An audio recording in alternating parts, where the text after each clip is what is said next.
Break کے بعد خوش آمدید۔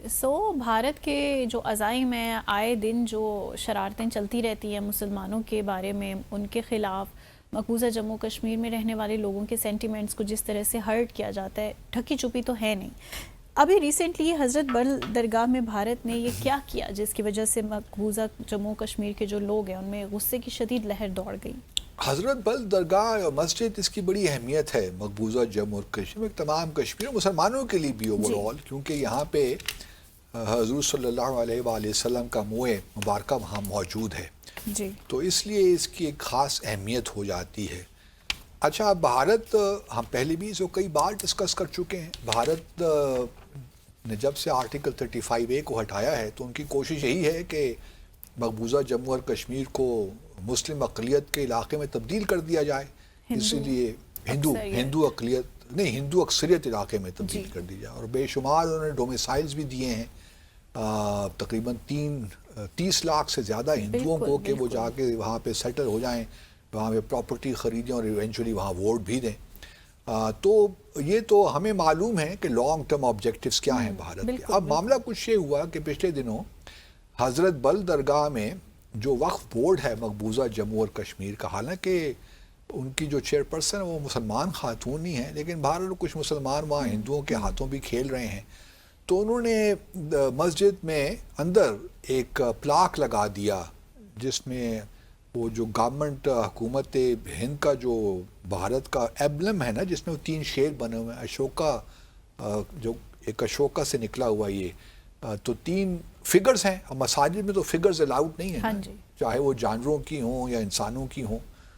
تو جب پچھلے جمعے کو لوگ پڑھنے گئے نماز، تو انہوں نے دیکھا کہ یہ کہاں سے لگا ہوا ہے، مسجد کی توہین ہے ہماری، تو انہوں نے وہ بہت طیش میں آئے کہ یہ کیا ہو گیا، انہوں نے اس کو ہٹا دیا جی غصے میں آ کر، اور بڑا احتجاج کیا کہ اس کی سازش ہے۔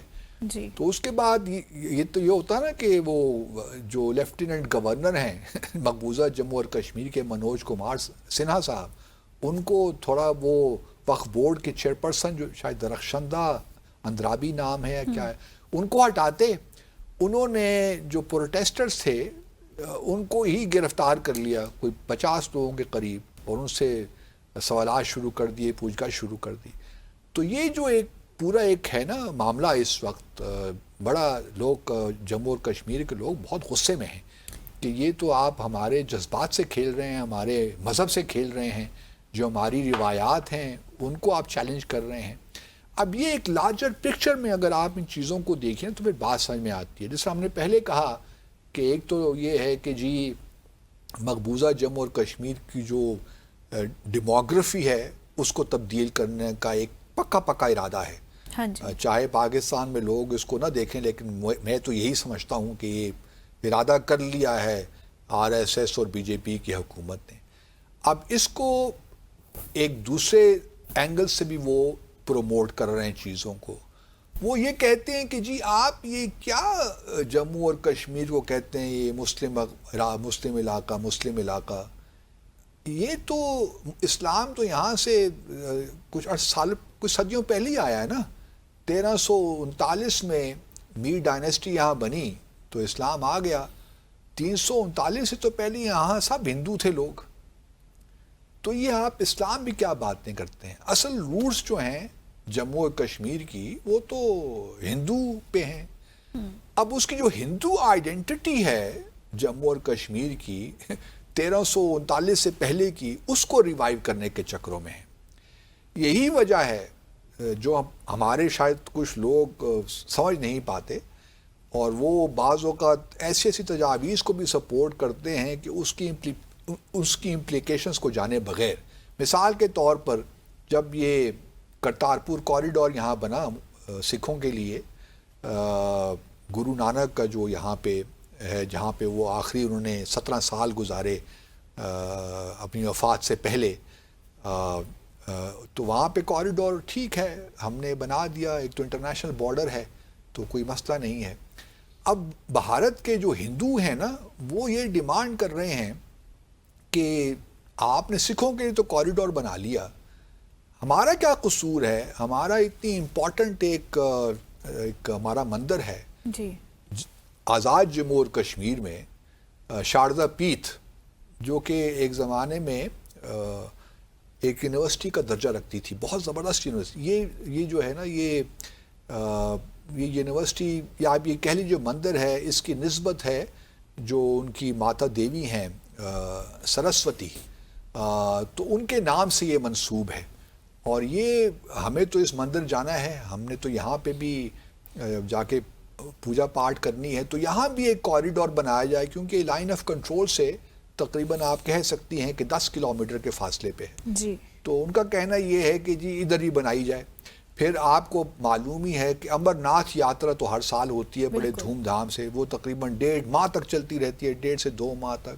اس کے علاوہ وشنو دیوی جو ہے وہ یاترا بھی ہوتی ہے، وہ بھی بڑے عرصے چلتی رہتی ہے. تو یہ تمام وہ چیزیں یہ جو یاترے ہیں نا، یاترے ہیں جتنی بھی یاتراز ہیں، یاترائیں ابھی پروڈیوسر صاحب بتا رہے یاترائیں جتنی بھی ہو رہی ہیں، ان کا بنیادی مقصد یہی ہے کہ جی یہ جو ہے ہندو اس کی جو آئیڈینٹی ہے اس ریجن کو، اس کو ریوائیو کیا جائے. اور حضرت بل درگاہ کے ساتھ جو یہ کر رہے ہیں وہ یہی ہے کہ جی اب یہ باتیں اب ختم کریں، اب یہاں پہ تو ہمارا ہی راج چلے گا، یہ چھوڑیے آپ، یہ باتیں پرانی ہو گئی ہیں. اور پھر جو آر ایس ایس کے جو موہن بھگوت صاحب، ان کی 11 تاریخ کو سالگرہ تھی، تو اس کو بھی بڑے دھوم دھام سے منایا گیا. انہوں نے بھی اپنے بیان میں یہی کہا کہ جی ہے تو ہندو راشٹر ہی، ہم نے ہندو راشٹر ہی بنانا ہے. اب وہ ہندو راشٹر کو کس طرح وہ انٹرپریٹ کرتے ہیں، اس کے تو جو ہے مظاہر ہمارے سامنے آ رہے ہیں. مساجد کو بھی دھڑا دھڑ وہ مندر بنانے کے چکروں میں ہیں، گرانے کے، چاہے وہ وارانسی میں ہو، متھورا میں ہو، ایودھیا میں جو کچھ ہوا، سنبھل جو مسجد کے ساتھ ہو رہا ہے، سب جانتے ہیں جو کچھ بھی اس وقت ہو رہا ہے. تو اب مقبوضہ جموں اور کشمیر بھی اس سے اس کو استثناء حاصل نہیں ہے. جب سے یہ سارا انٹیگریشن کا معاملہ، ٹھیک ہے، عمر عبداللہ نے بھی شور مچا دیا، محبوبہ مفتی نے بھی شور مچا دیا، اب ان کو تھوڑا بہت احساس ہوگا.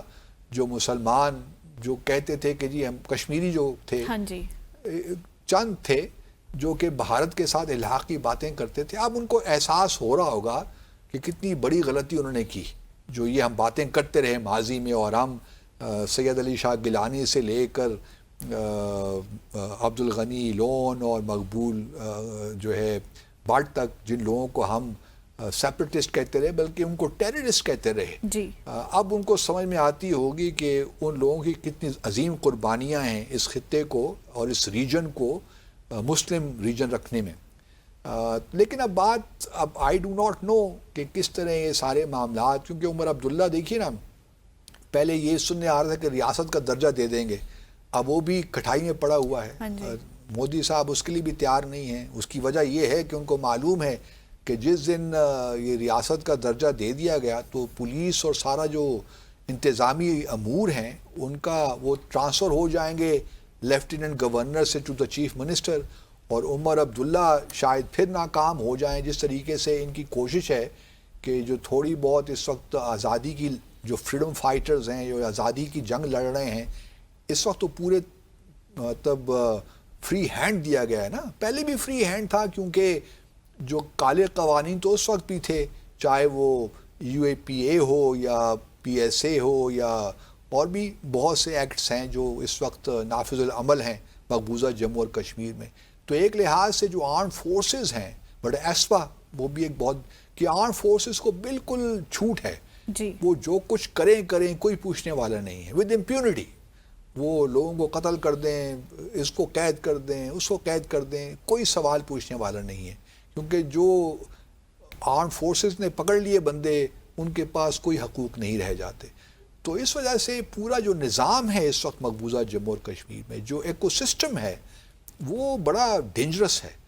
اور کشمیریوں کو سوچنا چاہیے کہ اس طرح تو معاملات نہیں ہوں گے. اگر انہوں نے غلام بن کے ہی رہنا ہے تو سو بی اٹ، ان کی مرضی ہے. لیکن میں نہیں سمجھتا کہ کشمیری جو جنون کشمیری ہے وہ کبھی بھی ریکنسائل کر سکتا ہے بھارت کے تسلط اور غاصبانہ تسلط کے ساتھ. وہ اپنی جد و جہد جاری رکھیں گے. ٹھیک ہے، جد و جہد میں اپس اینڈ ڈاؤنز آتے ہیں. کوئی جد و جہد یا تحریک ایک لینئر طریقے سے آگے نہیں چلتے. اس میں اپس بھی آئیں, کبھی بہت تحریک زور پکڑ لیتی ہے, کبھی تھوڑا سا کم ہو جاتی ہے. لیکن کشمیری جہاں تک جینون کشمیری ہیں, مجھے لگتا ہے کہ وہ اس بات پہ اپنے جو یہ ان کا ہے جو عزم ہے کہ ہم نے اپنا حق خود ارادیت لینا ہے, بھارت سے آزادی لینی ہے, اس سے وہ جمے ہوئے ہیں بالکل اور ڈٹے ہوئے ہیں. اس سے مجھے کم از کم ان کے جذبوں میں کمی محسوس نہیں ہوتی. یہ الگ بات ہے کہ کچھ پپٹس جو ہیں, عمر عبداللہ اور محبوب مفتی جیسے لوگ, یہ اس پوری تحریک کو خراب کرنے میں اپنا بھرپور حصہ ڈال رہے ہیں. لیکن آئی ایم شیور کہ یہ جو بھارت کے لوگ ہیں یا ہندوتوا کے جو سرکار ہے, یہ کشمیریوں کے مائنڈز, ہارٹس اینڈ مائنڈز نہیں جیت سکتی. تو یہ معاملہ رہے گا. تو بھارت کو بھی سوچنا چاہیے کہ کب تک کشمیریوں کے سے کھیلتے رہیں گے.